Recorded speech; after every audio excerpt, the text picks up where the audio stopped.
sou Dora Bussabi, eu nasci em São Paulo, sou descendente de libaneses, tanto por parte de pai como por parte de mãe. Meu pai era comerciante da 25, minha mãe era dona de casa, era e é, que graças a Deus minha mãe está vivíssima e está muito bem. Eu tenho 2 irmãs e mais velhas, eu sou a caçula de 3 e sempre fui muito Caxias, estudei em colégio de freira, no Assunção, e colégio só de meninas, inclusive. E assim, fui crescendo, fiz todo o meu ensino fundamental no Assunção, saí do Assunção e fui fazer cursinho para prestar faculdade de Direito, né? Eu acabei me dedicando muito, acabei passando na São Francisco, cursei, aí minha vida mudou assim radicalmente, né? E foi maravilhoso esses 5 anos na São Francisco, acho que eu aprendi muito, evolui muito e descobri o que eu queria fazer. Até hoje eu me lembro o exato momento que eu descobri, que foi numa aula do professor Marcato, que ele começou a contar do Ministério Público. E eu efetivamente achei o máximo, me apaixonei, né? Quando eu me formei, eu fui contratada como advogada, mas aquele sentimento do Ministério Público me bateu mais forte. Eu já tinha tido 4 anos de advocacia e percebi que não era isso, efetivamente, que eu gostaria para a minha vida. Eu gostaria para a minha vida algo não tão ligado aos interesses de uma determinada clientela, mas sim aos interesses sociais e ao que a minha convicção do que eu sempre achasse justo, né? E que eu pudesse, sendo eu, ajudar o outro, ajudar a sociedade, ajudar a fazer mais justiça em todos os sentidos, né? Então eu falei, não. Aí eu me lembro, pedi demissão do Pinheiro Neto e ia ter um concurso para o Ministério Público. Estudei muito para passar, né? Ao ponto de minha mãe ficar preocupada de tanto que eu estudava, porque eu sou muito assim determinada. Então eu pensei, eu não queria ficar sem trabalhar de jeito nenhum, né? Apesar de ter 23 anos, assim, eu não queria de jeito nenhum. Então eu falei, se eu não passar no primeiro, eu não vou continuar. Eu me pus um desafio muito grande e, graças a Deus, ao meu esforço, eu consegui cumprir e consegui passar. Eram mais ou menos 80 vagas para o Ministério Público e apenas 10% de mulheres, né, que passavam. Em geral, eram 10%. Eu estava até estudando isso esses dias e eu vi essa grande diferença com aquela época em que poucas mulheres passavam, né, a maioria eram homens, e hoje em dia, né, fazendo-se assim uma análise dos 11 últimos concursos, que foram nos últimos 10 anos, a gente vê uma média, já como isso evoluiu. As mulheres hoje já cumprem de 33% a 43%, em média, do percentual que ingressa nos concursos de ingresso do Ministério Público. Houve uma evolução muito grande. Naquela época, provavelmente, se tinha receio de que a mulher não conseguisse cumprir o seu papel, e que ela não conseguisse se dedicar como era imprescindível que fosse. Inclusive, depois do exame oral, nós tínhamos uma entrevista pessoal. E aí faziam várias perguntas, no sentido de que, mas a senhora, me perguntaram, eu me lembro, a senhora tem namorado? A senhora pretende casar? E eu me lembro de falar assim, sim, eu tenho namorado, eu pretendo casar.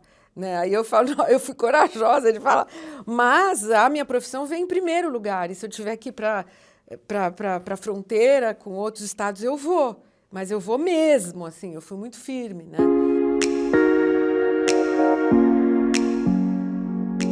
Eu tive 5 anos de interior e assumi muitas funções, enfrentei muitos desafios, principalmente no início de carreira. Foi muito difícil, né? Eu me lembro assim de 2 episódios que talvez seja interessante citar aqui, porque tem a ver com o fortalecimento das mulheres, e que eu me lembro de ter passado numa época em que não se dava a importância que hoje se dá, né, a tudo que acontece com as mulheres, né? Eu fui designada para assumir uma promotoria criminal, no lugar de um promotor titular que tinha saído de férias. E aí era uma promotoria criminal e me competia tomar ciência das sentenças que condenavam ou absolviam os réus. Em alguns casos, não em todos, eu entendi que era o caso de eu entrar com recurso para o tribunal, porque entendi que a sentença tinha sido contrária à prova dos autos, que esse réu merecia eventualmente uma condenação. Então, naturalmente, ingressei com recurso, sem esperar nenhuma assim, reação, né, maligna contra mim por causa de um exercício regular de um direito, né, do Ministério Público, de um promotor ou promotora de justiça. Não pedi licença para ninguém, eu não precisava, eu simplesmente ingressei com recurso. E após o senhor magistrado com quem eu trabalhava tomar ciência que eu tinha ingressado com recurso, ele mandou me informar que eu não ia mais poder ter acesso aos processos antes da audiência, né? Aí eu falei, mas como não vou mais poder ter acesso aos processos antes da audiência? Como que eu vou para uma audiência sem poder ler o processo? Eu tenho esse direito. Ao final daquele dia, eu sabia onde era a Corregedoria Geral da Magistratura, que era aqui no Fórum João Mendes. Aí fui e bati na porta da Corregedoria Geral com aquela, né, toda aquela pompa que eu nem estava acostumada. E, por surpresa minha, o corregedor geral me atendeu. Eu contei tudo, o que estava acontecendo, e estava desesperada, porque eu queria ler os processos antes da audiência. Esse era o meu foco. Aí ele imediatamente ligou para o juiz e deu uma bronca no juiz. Eu estou com uma promotora aqui que está dizendo que o senhor não deixa ela ler os processos antes da audiência. Que história é essa? Como é que a gente resolve isso? Não é possível uma coisa dessa. Aí, no dia seguinte, junto ao fórum, eu chego, peço os processos para ler. Tudo se resolve, eu passo a ler os processos antes da audiência. Claro que foram 2 meses difíceis com esse juiz. E aí, o que ele fez? Ele inventou lá umas coisas que eu nem lembro e fez uma representação escrita contra mim. Para minha corregedoria, porque ele já tinha muito tempo de magistratura, né? Ele já sabia como lidar com tudo. E aí, um belo dia, o meu corregedor-geral falou, Dora, aquele juiz entrou com uma representação assim, assim, assado contra você. E vem aqui dar uma olhada. Eu fui, aí o meu corregedor falou assim, nossa, isso é um absurdo, ele está reclamando que você está, coisas que você está cumprindo a sua função. Então, eu vou arquivar liminarmente, só queria que você soubesse. Então, nem precisei responder e tudo. Mas foi um aprendizado, porque eu falei, nunca mais eu vou representar contra o juiz verbalmente. Você tem que fazer a coisa por escrito, porque senão ele pode mudar a situação e ele pôr por escrito. E o segundo episódio também que me marcou muito com relação a essa questão de ser jovem, ser mulher, ser iniciante, né? E estava ali sentado como promotora, as testemunhas ali, eu comecei a fazer perguntas para a testemunha, como eu deveria fazer, se fosse o caso, para instruir melhor o processo. Uma determinada pergunta, o juiz fala assim, indefiro sua pergunta. Aí eu falo, excelência, eu gostaria que constasse, que é o meu direito. Então, não tem problema, eu só gostaria que constasse em ata que eu fiz tal pergunta e que o senhor indeferiu. Aí ele fala assim, ele abaixa a cabeça e fala assim, que eu também nunca vou me esquecer, lugar de mulher em casa, na frente de todo mundo ali, né? Eu falei, tá, né? Todo mundo tinha ouvido ele falar isso.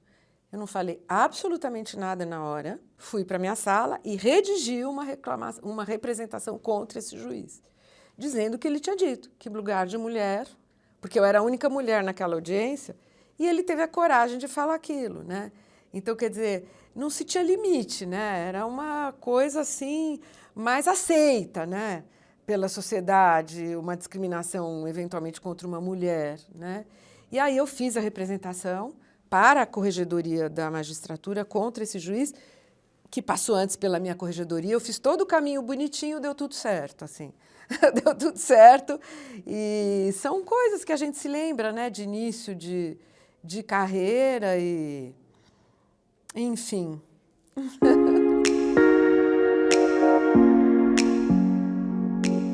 O professor Dinamarco, Nossa, eu tinha uma admiração por ele enquanto aluna. Professor Cândido Rangel Dinamarca, eu achava ele assim uma sumidade, eu achava maravilhoso. Que cabeça, que gênio, sabe? Eu ficava impressionada com ele, assim.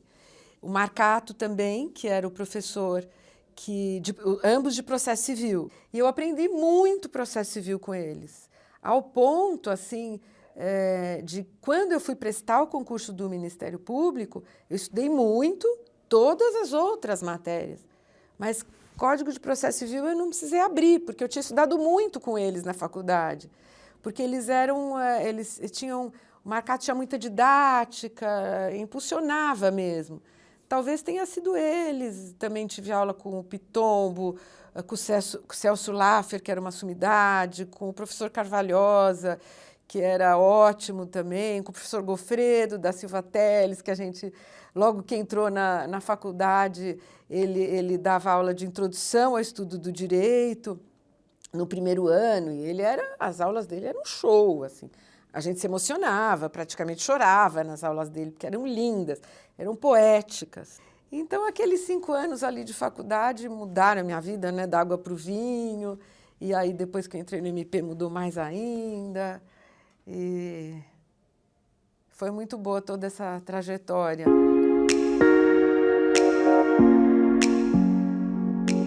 A primeira vez que eu fui como substituta trabalhar no fórum que ficava na Maria Paula, o Fórum Criminal, e era o meu primeiro dia e eu não tinha noção. Aí entrou na minha sala, até hoje eu me lembro, um carrinho, 2 carrinhos lotados de processo.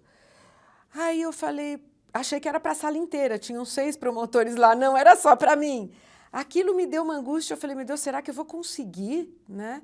Aí eu me lembro que minha irmã foi me pegar no fórum, e aí a hora que eu entrei no carro dela, eu comecei a chorar, né? Eu falei, nossa, acho que eu não vou dar conta, é muita coisa. Mas, graças a Deus, foi só no meu primeiro dia, aquilo foi uma alavanca, aí eu fui trabalhando, eu fui vendo que eu conseguia dar conta. Eu me lembro também, nos primeiros anos, né, da carreira, que me pregaram um trote, acho que isso nem existe mais hoje em dia, né? E aí eu chego na equipe de tráfico de drogas no meu primeiro dia, que era um lugar difícil de se trabalhar, e é até hoje, porque são traficantes que são presos em flagrante, e o promotor dessa área ele tem que apresentar denúncia criminal para que o traficante não seja solto em um curto período de tempo. Então, você tem que trabalhar muito e muito rápido. Aí, de repente, entra um senhor na minha sala, bate na porta. Doutora Dora, eu tenho um pedido de liberdade provisória, a senhora tem que analisar agora, é muito urgente, a senhora tem que analisar. Eu tinha um monte de pedidos de liberdade provisória. Eu sou advogado, eu tenho direito de vir aqui também sustentar com a senhora. Faz favor, a senhora pode analisar mais rápido que os outros? Aí eu falei, doutor, vou ver o que eu posso fazer, né? E aí, peguei o dele primeiro, né? Peguei o dele ali, tentei pegar o dele na pilha, né? Depois eu logo faria os demais, tentei pegar, porque ele estava desesperado, alegando injustiça e tudo mais. Eu fiquei sensibilizada também, peguei e comecei a analisar. Aí ele volta a entrar na minha sala para me pressionar. Esse advogado, né? Esse advogado. A senhora está demorando muito, não pode, a senhora tem que analisar logo. Qual é o problema? Eu posso ajudar a senhora? E eu super firme, assim, sabe? Falei, senhor, faz favor, eu tenho o meu tempo para fazer, eu tenho o meu direito de formar minha convicção, o senhor espera, por favor, lá fora, que eu preciso formar minha convicção com calma. E fui contra a liberdade provisória, fui bem fundamentado, fui contra. Aí, devolvo o inquérito, né, para os funcionários, devolvo o inquérito policial para os funcionários, e aí entram na minha sala todos os promotores, lá deviam ser uns 8, 9, 10, porque aí juntou a equipe de roubo, ali tinha a equipe dos promotores de roubo, ali tinha a equipe dos promotores do consumidor e tinha a equipe dos promotores do tráfico. Aí entram todos na minha sala, assim, e eu suando, né? Depois dessa, suando, era meu primeiro dia. Aí eles batem pau e falam, parabéns, Dora, você saiu bem e tal. Eu falei, oi, era um colega, aquele advogado não existia, ele era um promotor, aquilo tudo tinha sido... Eles montaram um procedimento para que eu achasse que era verdadeiro. Quer dizer, foi um super trote bem feito. E eu falava, não acredito que vocês fizeram isso comigo, seus malignos, não sei o quê. E aí eu morri de rir e tal, né? Mas foi engraçado, isso foi engraçado. Naquela época existia trote.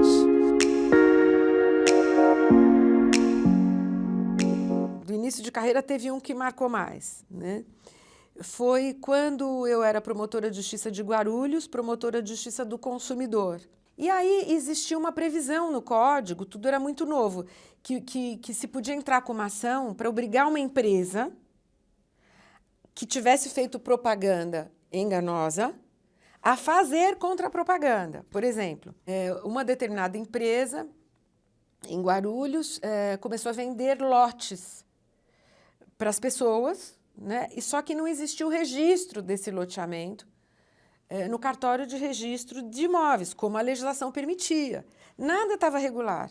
Essa empresa nem sequer tinha a propriedade efetiva desses lotes. E começou a vender para a população de baixa renda, a preços baixíssimos. Eu sei que eu ingressei com uma ação civil pública e pedi uma série de coisas, a cessação da venda dos lotes, sob pena de multa diária, a condenação a devolver aquilo que essa empresa tinha recebido, e pedi também que essa empresa fizesse contra-propaganda, avisando a todos que ela não podia vender lotes e que ela ia devolver o dinheiro para todo mundo. E aí o juiz deferiu, o juiz deu uma decisão nesse sentido e a empresa cumpriu. E foi, então, considerada a primeira decisão judicial pós-advento do Código de Defesa do Consumidor que impôs a contra-propaganda, que era um mecanismo novo previsto no Código de Defesa do Consumidor. Depois, quando eu vim para a Procuradoria de Justiça, eu fui promovida a Procuradora de Justiça em 2009 e fui eleita para o órgão especial e exerci o meu primeiro mandato de 2010 a 2011. E nessa época, nós tivemos que preparar um projeto de modificação da nossa lei orgânica. Muita coisa no MP precisava ser modificado. E caiu comigo a relatoria desse projeto. Então, assim, foi um trabalho muito satisfatório, muito difícil, né? Porque me competiu reunir todas as sugestões sobre isso e acolher, ouvir a todas as sugestões, participar de vários debates, discussões, tentar fazer valer aquilo que eu achava justo, que a instituição deveria se transformar, e isso foi muito bom, realmente essa transformação foi muito grande, isso me marcou muito quando membro do órgão especial. E esses são alguns dos casos, que foram 32 anos de carreira, alguns dos casos que assim eu consegui me lembrar agora, que marcaram, marcaram a minha memória durante toda a minha carreira no Ministério Público.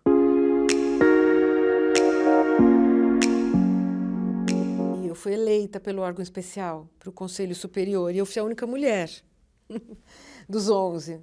São 11 conselheiros e eu fui a única mulher.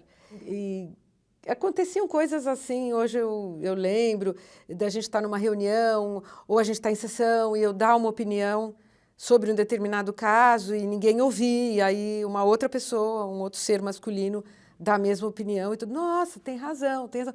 Mas espera aí, eu tinha falado isso, né? Então, assim, nas primeiras reuniões eu era um pouco invisível, essa questão da invisibilidade é verdade, né? Eu não culpo ninguém especificamente, mas é uma questão cultural mesmo, arraigada, e aqui dentro também, não tem como. Então, foram 2 anos de muita luta, e acabei, assim, caindo muitos casos que eu também não me esqueço no Conselho, porque, assim, o Conselho Superior, ele é a segunda instância dos inquéritos civis. Então, quando os inquéritos civis que tratam de interesses difusos e coletivos são arquivados, eles necessariamente vão para uma revisão do Conselho. E o Conselho recebe milhões de inquéritos civis. É muito difícil, é uma função muitíssimo importante e muito difícil. E por quê? Por causa do volume mesmo, né? E eu fazia questão de analisar um por um, né? Então, foi uma época que eu saía daqui 11, meia-noite, assim, costumeiramente, porque eu fazia questão de analisar um por um. E quando eu não concordava com o arquivamento, eu ligava para o colega, explicava muitas vezes, olha, eu penso assim, eu acho que você podia fazer mais diligências, né? Isso dava bastante trabalho, mas era o melhor, para que também o colega não ficasse, o colega de primeira instância, entendesse que aquilo foi para a gente fazer o melhor para aquele caso. Olha, talvez se você fizer uma perícia, você possa ampliar a investigação e aí não é o caso de arquivar. E acabei também rejeitando muitos arquivamentos e sempre de forma dando votos escritos, fundamentados. Então, isso me orgulha de ter conseguido, naqueles 2 anos, exercer a função de conselheira dessa forma. Ser promotora de justiça antes de tudo, assim, uma dádiva, eu acho, porque é um instrumento mesmo que se tem, né? Que a vida te colocou ali, claro, todos entram por muito esforço, mas que, de certa forma, foi permitido a você, nessa vida, desempenhar e que você pode usar para ajudar a sociedade, que você pode usar para ajudar o outro, o próximo, né? Então, acho que ser promotora, ser uma boa promotora, é ser alguém que vai pensar sempre, vai pensar no próximo, em fazer o bem, em fazer a justiça, né? Então, é uma profissão que te permite exercer o seu altruísmo, a sua generosidade, a sua solidariedade e ainda ganhar por isso. Então, é uma profissão, assim, maravilhosa. Eu não me arrependo em nenhum momento de a tê-la escolhido.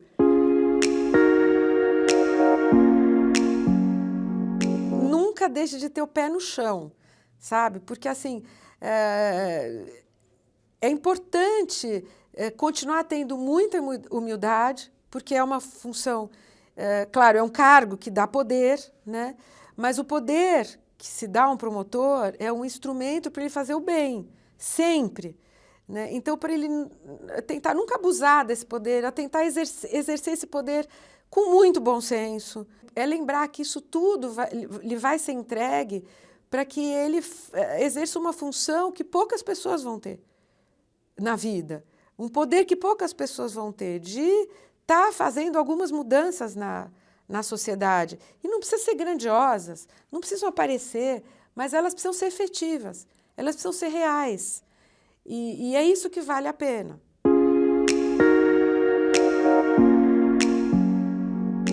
O Ministério Público acaba atuando contra grandes poderosos, tanto na área pública quanto na área privada. Isso incomoda.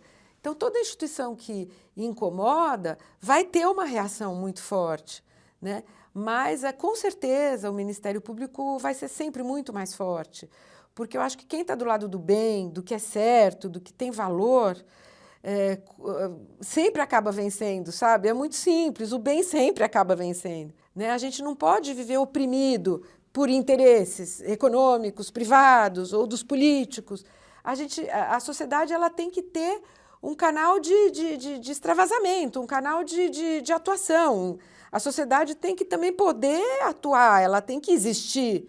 Ela tem que existir enquanto sociedade digna, ela tem que existir com dignidade, e para isso não dá para cogitar isso sem que exista um Ministério Público forte, um Ministério Público independente, um Ministério Público autônomo.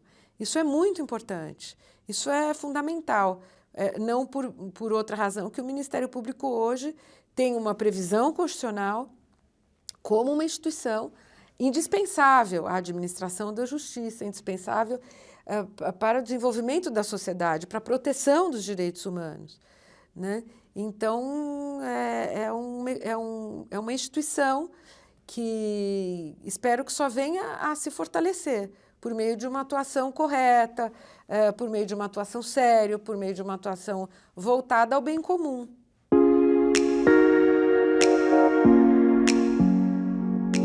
Eu sonho para o Brasil, primeiro, a continuidade da democracia. Eu sonho para o Brasil um Ministério Público cada vez mais forte e atuante. Eu sonho para o Brasil uma sociedade mais justa e solidária, uma sociedade com menos diferença social, né? Uma sociedade que não tenha tudo que a gente está vendo, né? Não tenha tantos moradores de rua, não tenha tanta gente passando fome, e que a gente tenha políticos mais idealistas mesmo, sabe? Que a gente tenha políticos mais voltados ao bem comum, com propostas, não só por uma sede de poder. Eu sonho com um Brasil com menos discriminação e que conseguíssemos ter também menos preconceito de todas as ordens, menos diferença entre sexos e por qualquer outro motivo. Então, que a gente vivesse numa sociedade mais tranquila, em que as pessoas que fizeram uma determinada opção sexual não tenham medo de sair na rua e ser mortas, né? Então, eu sonho com um país mais livre nesse aspecto também.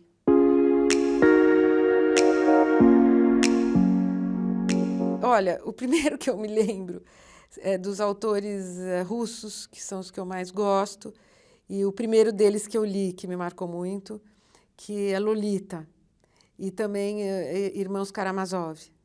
Eles falam do ser humano, eles são profundos, eles são intimistas, eles são tocam a alma da gente, fazem a gente crescer, né?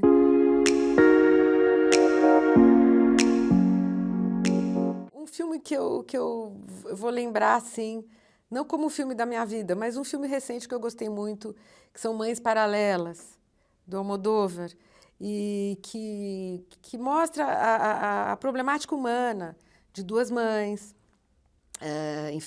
enfrentando situações diferentes. Então, assim, sempre esses filmes mais humanos, que tratam de aspectos sociais ou humanos, são os que mais me atraem.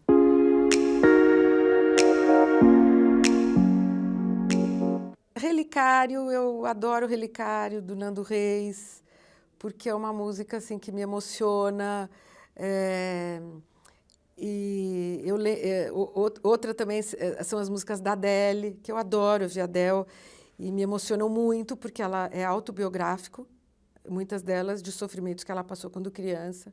E tudo que tem a ver assim, com esse sofrimento humano, né, que faz parte da nossa vida, a gente não pode fechar os olhos para isso. Sempre são minhas coisas preferidas. Assim, não vivo sem música, sem estar sempre ouvindo uma música.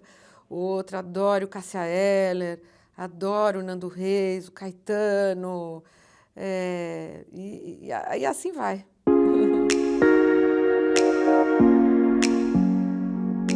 Eu me sinto muito honrada de ter podido ter essa oportunidade de vida, de ter passado todos esses anos aqui. Foi uma vida assim, dedicada mesmo, integralmente ao Ministério Público. Eu me sinto muito honrada, muito agradecida mesmo, do quanto que eu aprendi com essa instituição, em todos os sentidos, do quanto eu me descobri, as minhas potencialidades, as minhas habilidades, de quanto eu me fortaleci. E para as próximas gerações eu desejo assim, tudo de melhor, que eles trabalhem sempre fazendo valer a pena cada uma das coisas, cada um dos casos que fazerem chegar às suas mãos.